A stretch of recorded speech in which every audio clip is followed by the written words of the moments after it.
Oh, but you have to go to home. And we've got to go to Long Island, and that's at 5. And Old Girl's got a meeting with the Travel Channel at 3. And I think Jane and I are going to sit down and try to figure out. We're going to try to figure out the distribution of the film and where we're going to send it out and what exactly we're going to do with it, because that was never on my agenda when I started. I was just like, I'll premiere it South by Southwest. That sounds good. I'm going to be there. Yeah, I haven't even bought the ticket. Let me see. I know some people from coming. I know the guys who started Indiegogo. Okay. My friend Slava.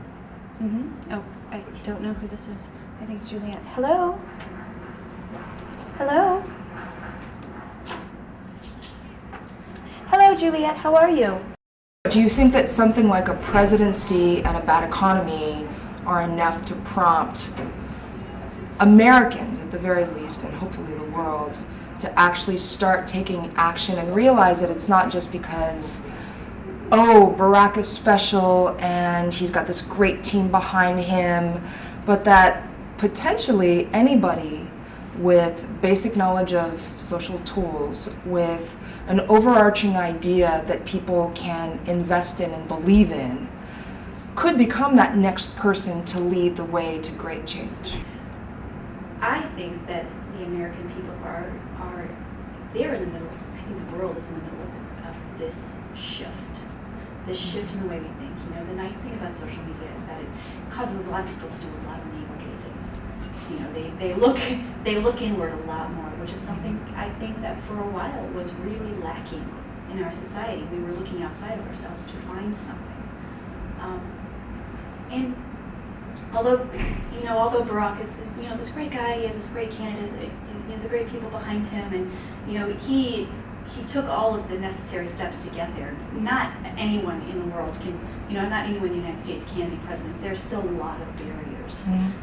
But there are very few to social media. Exactly, but there's one less barrier now.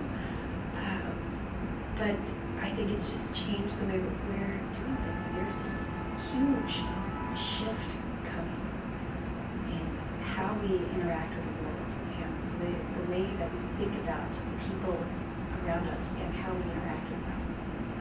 And people are starting to understand that just this one person, can make this huge difference. That's why I wrote the book. For those of us, again, who are very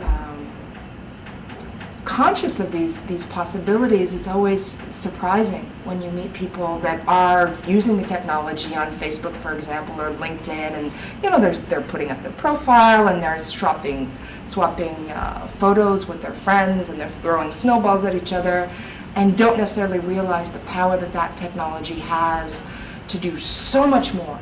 It's exactly the same technology, it's just about what you do with it, right? Technology isn't good or bad, it's all about your intention and what you actually act on with it.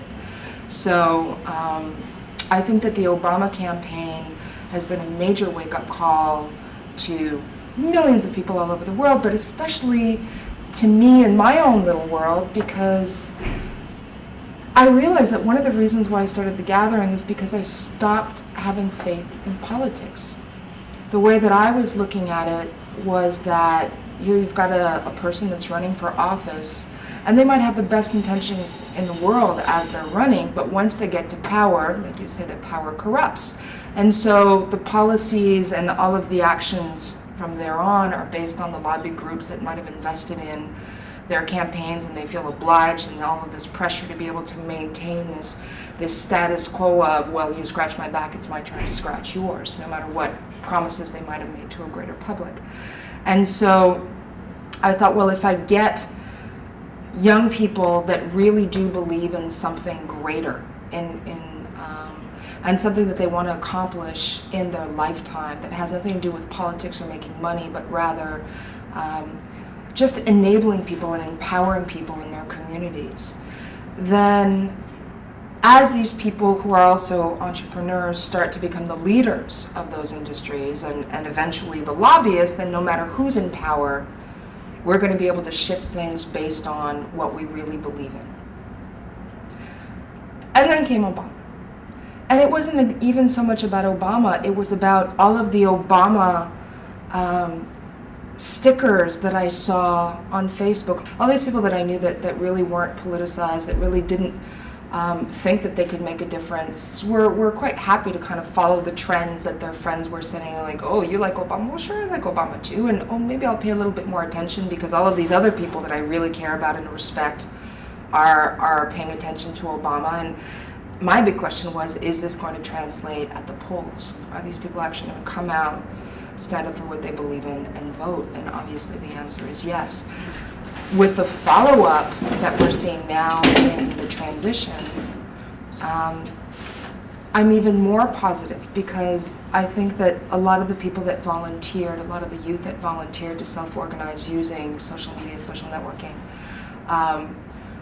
are tired and satisfied.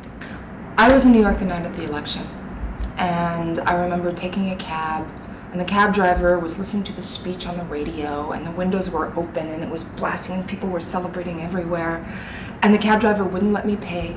He said, today is the beginning of the rest of our lives. It's very important for you to remember that. It's not about money, it's about people. This from a New York cabbie, mind you. So I get out of the cab, and I'm feeling elated, as most people were that night, in my environment at least. But beyond that, for me, it's not so much about the man. It's not about the president. It's about each and every one of us and our potential. I really believe that social media accelerates change, accelerates the possibilities for good or for bad. But all of that is being accelerated right now, and people are paying a little bit more attention to where that might go and where that can go, and how each and every one of us can start shaping that direction. That's the exciting part to me. To me, it's whether it's this president or another president, for me it's about the tools and about whoever is in power listening to the empowered masses.